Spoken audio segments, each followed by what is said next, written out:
Bonjour à tous et bienvenue pour ce nouvel entretien. Aujourd'hui, je reçois Élise Marié, co-capitaine du C Chartres basket féminin, pour revenir avec elle sur la saison historique du club chartrain pour le basket féminin.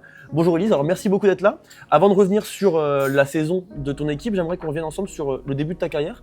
Donc tu as commencé le basket très jeune et lancé ta carrière à Tarbes. Alors quel souvenir tu gardes de ces débuts dans la région tarbaise ? Ça a été un peu vite pour moi au début parce que je suis arrivée, donc je venais de Dijon, donc c'était quand même très éloigné de chez moi. Et j'ai été rapidement, on va dire, lancée dans le grand bain parce que dès ma première année, donc j'étais en seconde, j'ai intégré les entraînements avec les pros.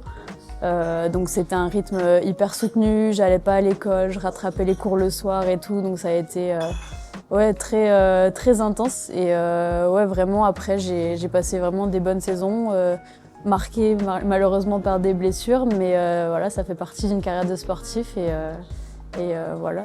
Tu portes les couleurs de Chartres depuis 2015, alors à l'époque, qu'est-ce qui t'a convaincu de rejoindre ce projet ? J'ai pas eu besoin de beaucoup de choses pour me convaincre. C'était vraiment une bonne opportunité qu'on m'a proposée ici, donc avec Benoît et Maxence à l'époque. J'ai plutôt eu la chance d'avoir cette opportunité-là, donc voilà, je leur en étais reconnaissante à l'époque et toujours aujourd'hui. Pour revenir justement, tu le disais sur aujourd'hui, le club dispute sa deuxième saison consécutive en Wonder League. Toi qui es présente depuis maintenant 10 ans et qui a connu majoritairement la deuxième division, comment est-ce que tu vis cette montée dans l'élite du basket féminin français ? Ça a été vraiment un peu la consécration. C'était quelque chose qui était préparé depuis quelques années au club. Voilà, je suis arrivée, on visait la qualification en play-off. Donc voilà, c'était vraiment petit à petit, ça s'est construit au sein du club et on sentait vraiment que le club se structurait pour se préparer à cette échéance-là. Et je pense qu'on a atteint l'objectif du club avec un club prêt pour cette échéance. En préparant justement, tu le disais, ce projet pendant de nombreuses années, est-ce que tu estimes que c'est comme ça qu'un club peut bâtir un projet sain et sur la durée ? Ouais, c'est sûr que le club a toujours essayé de stabiliser, on va dire, l'effectif, de construire autour d'un noyau dur, même s'il y a eu des années où forcément il y a eu du changement. Mais voilà, la plupart du temps, il essayait de conserver un noyau dur de joueuses et c'est ce qui a fait que, avec l'expérience, avec la connaissance du niveau et la connaissance de notre équipe aussi, on a réussi à construire quelque chose de vraiment solide et c'est ce qui a fait aussi, je pense, l'engouement des gens en fait pour notre équipe et ce qui nous a poussé en fait durant ces playoffs et durant la finale. Après une première saison en Wonder League en 2024-2025 qui était compliquée, l'équipe a finalement été repêchée suite à la régulation de Tarbes, justement. Alors dans quel état d'esprit vous avez entamé cet exercice 2025-2026 ? Je pense que la citation qu'il y avait écrit sur nos maillots, là sur le col, une deuxième chance pour briller, ça a été vraiment la phrase maîtresse, on va dire, de notre saison. On a pris ça vraiment pour une opportunité et malheureusement ça relègue un club et c'était un peu particulier pour moi notamment, mais voilà, on a vraiment pris cette opportunité-là comme une deuxième chance pour briller et fallait prendre chaque opportunité à fond. Le maintien cette saison est resté longtemps incertain, même à la 17e journée, vous occupiez la dernière place du classement. Comment le groupe a réussi à traverser cette période qui était très compliquée ? Il y a eu vraiment des hauts et des bas dans cette saison. C'est vrai que là, tout au long de la saison, quasiment, on a été, donc, comme tu dis, à la dernière place et mentalement, ça a été difficile, mais il y avait des petits éléments qui montraient que vraiment notre équipe, elle était très soudée et qu'on lâchait jamais, même un match où il y avait de l'écart, en fait, on lâchait pas. Et ça, c'était vraiment une force de caractère de notre équipe et c'est ce qu'on a montré sur la fin de la saison, on va dire de la résilience durant cette saison qui nous a permis de faire un petit hold-up en fait à la fin. Donc, après cette période compliquée où vous étiez dernière, vous avez enchaîné plusieurs matchs très exigeants. Il y a eu Basketland, il y a eu Charleville-Mézières. Cette série semble quand même avoir marqué un tournant dans la fin de saison. Alors qu'est-ce qui vous a permis de retrouver confiance et de relancer une bonne dynamique pour, après, comme tu le disais, faire un petit hold-up et arriver au play-off ? Je pense qu'on surfait un peu sur notre confiance collective à ce moment-là. Et donc il y a eu ce petit exploit, comme tu dis, à Villeneuve-d'Ascq. Et ensuite, on retrouve la Jean Cochet qui vraiment a été un élément, je pense, un peu déclencheur dans cette fin de saison, un engouement incroyable, une ambiance de ouf. Donc voilà, et cette série en fait nous a permis de sortir, on va dire, la tête de l'eau et de prendre confiance et de croire encore en notre projet alors que tout le monde nous enterrait déjà en play-down. Pour revenir un petit peu sur les saisons précédentes, est-ce que tu estimes que cette expérience acquise en deuxième division a permis à ce club de se remobiliser et de se reconcentrer sur les choses importantes pour pouvoir passer ces moments compliqués? Ouais, peut-être. Après, on n'a pas forcément connu ces années compliquées en deuxième division, mais voilà, ça fait partie d'une vie de sportif, on va dire, de connaître des saisons compliquées. Et voilà, de toujours rester mobilisé, concentré et focus sur les objectifs tant qu'ils ne sont pas inatteignables sportivement, en tout cas mathématiquement, bah, tout reste encore à jouer et c'est ce qu'on a prouvé cette année. Au même moment, juste après les 3 gros matchs, vous avez, tu le disais, retrouvé la halle Jean Cochet après plus d'1 an passé au Colisée. Alors qu'est-ce qu'il a représenté ce retour dans cette salle historique pour le club? C'était vraiment un moment particulier pour, notamment pour moi qui avais passé de nombreuses saisons là-bas. Être au plus proche en fait avec les supporters, on a vraiment senti un peu une différence en fait au niveau des supporters. Et beaucoup plus de proximité, alors qu'au Colisée c'est beaucoup plus vaste, même s'il y a autant d'ambiance, on ne le ressent pas de la même façon de par leur proximité justement. Et voilà, ça a été un bon moment de fête en fait pour tout le club, pour tous les supporters. Et avec la victoire et quasiment le goal average aussi, où on égalisait le goal average, donc c'était une belle soirée. Et qu'est-ce que ça fait de jouer dans une salle comme le Colisée, qui est une salle à la pointe de la technologie pour vous? Est-ce que ça représente une chance? Ouais, clairement, on a cette chance-là d'avoir le Colisée comme outil de travail au quotidien, que ce soit pour les entraînements ou pour la salle de musculation à proximité de la salle d'entraînement. C'est vraiment une chance. Il y a peu d'équipes dans la division qui ont un tel outil et on se rend bien compte que c'est quand même très rare, que ce soit dans notre championnat ou même dans d'autres championnats de France, que ce soit masculin ou féminin. Donc voilà, on a vraiment de la chance et faut le reconnaître. Vous terminez donc, on disait, la saison sur 3 victoires consécutives, dont 2 à l'extérieur, qui vous ouvrent les portes pour la première fois de l'histoire du club aux playoffs en première division. Est-ce qu'une qualification pour ces playoffs, ça faisait partie de vos projets peut-être pour le début de saison? Ouais, clairement, c'est l'objectif du club, c'était de se maintenir et on va pas viser juste le maintien sportif, on essaye toujours de viser un petit peu plus haut et un truc un peu cool, tu vois. Donc ouais, l'accession en play-off, c'était vraiment l'objectif phare, on va dire, cette 8e place ou 7e place même d'ailleurs. Qu'est à viser. Donc ouais, on a vraiment atteint les objectifs qu'on s'était fixés. Et malgré les 2 défaites dans le match aller-retour, comment est-ce que le groupe a vécu cette opportunité historique pour le club? Ça a été vraiment un moment de fête, encore une fois. C'est un événement, en plus on joue contre Basketland qui est une très grosse équipe, qui l'a prouvé encore sur les finales de Wonder League. Donc ça a été une chance d'affronter une nouvelle fois cette équipe au Colisée avec les supporters et voilà, tout le monde, personne n'espérait un résultat face à cette équipe. Voilà, juste se battre à fond comme on l'a toujours fait et puis voilà, faire plaisir à tout le monde et à nous aussi. Tu parles des supporters, que ce soit à Cochet ou au Colisée. Est-ce que d'avoir une véritable ferveur populaire autour de votre groupe, ça vous pousse quand les moments sont un petit peu plus compliqués? Ouais, ça a été incroyable cette saison.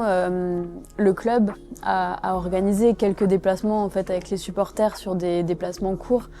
Et ça a été des victoires en fait sur les 3 déplacements qui avaient été organisés. Donc, et c'était des victoires très importantes pour nous, que ce soit le premier déplacement, ça a été à Angers, c'était au mois de janvier je crois, un concurrent direct, donc si on les battait une 2e fois cette saison, ça les mettait derrière nous. Ensuite, il y a eu le match à Villeneuve-d'Ascq où moi j'avais pas pu être là, mais j'avais vu les vidéos, j'avais suivi et en fait l'ambiance qu'il y avait eu, je pense que ça a aidé les filles à tout donner sur le terrain.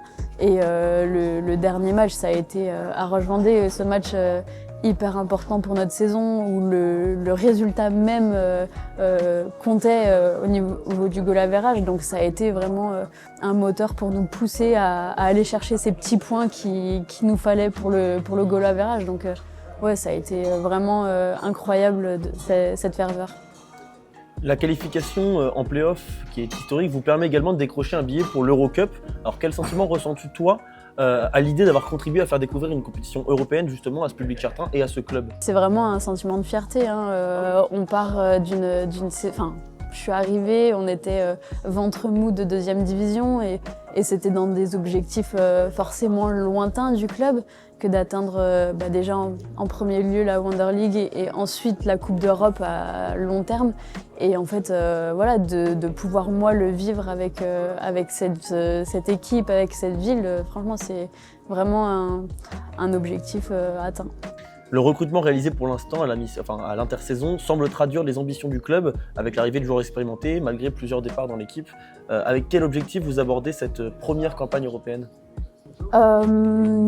Alors les objectifs, on les a pas encore fixés. On attendra la reprise au mois d'août pour se poser et pour fixer nos objectifs que ce soit sur cette compétition-là. Mais en fait, le plus important dans ça, c'est de bien savoir gérer également les matchs de championnat parce que exister en Coupe d'Europe mais dans un autre temps être en peine en championnat, c'est pas du tout le but recherché. C'est voilà, le plus important, ça restera aussi le maintien et la qualification en play-off pour la saison prochaine. Donc voilà, il va falloir gérer les choses comme il faut et puis voilà, figurer au mieux dans cette compétition européenne qu'on va découvrir pour la plupart. Comment est-ce que vous allez gérer une nouvelle compétition qui va s'intégrer à votre calendrier, en plus du championnat, en plus de la Coupe de France pour le groupe? Est-ce que ça va représenter une nouvelle difficulté? Ouais, bien sûr, ou un autre rythme de travail, je dirais. Là, c'est vrai que dans notre saison, on avait la Coupe de France et le championnat, et le rythme, c'était beaucoup d'entraînement et et un match par semaine.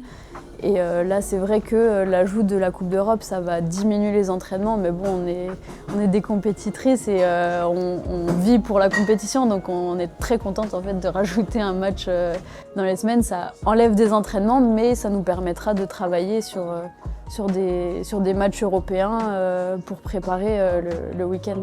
On va pouvoir aborder finalement une partie un peu plus personnelle. Cette saison, tu as occupé le rôle de co-capitaine. Est-ce qu'assumer cette responsabilité modifie ton approche au quotidien sur le terrain? Non, ça fait plusieurs années que je suis capitaine ou co-capitaine et d'ailleurs j'avais déjà été co-capitaine avec Kéké quand elle avait joué à Chartres il y a 4 ans je crois, 4-5 ans. Et donc voilà, on se retrouvait là cette année pour sa dernière saison et en fait j'ai jamais abordé ça de façon différente. Moi j'estime que j'ai été choisie en tant que capitaine pour on va dire l'exemplarité et pour mon investissement dans l'équipe et sur le terrain et mon travail. Et en fait, donc si ça me mettait une pression ou ça me faisait changer, en fait ça serait différent des raisons pour lesquelles j'ai été nommée. Donc voilà, juste rester moi-même et apporter le maximum à l'équipe de ce côté-là. Après une longue carrière au plus haut niveau, en première et deuxième division, on le disait, est-ce que tu commences à réfléchir à l'après-basket et comment est-ce que tu prépares cette nouvelle étape dans ta vie? Ouais, l'après-basket, je pense qu'il se réfléchit pas seulement à la fin d'une carrière. Je pense qu'on a la chance en fait de faire un métier qui est prenant, c'est sûr, qui nous demande du temps, mais qui nous en libère aussi un petit peu et on a ce temps-là pour pouvoir réfléchir, pour pouvoir explorer différentes opportunités et pour vraiment trouver quelque chose qui nous intéresse. Moi, j'avais passé un CAP petite enfance, j'ai fait des stages, etc.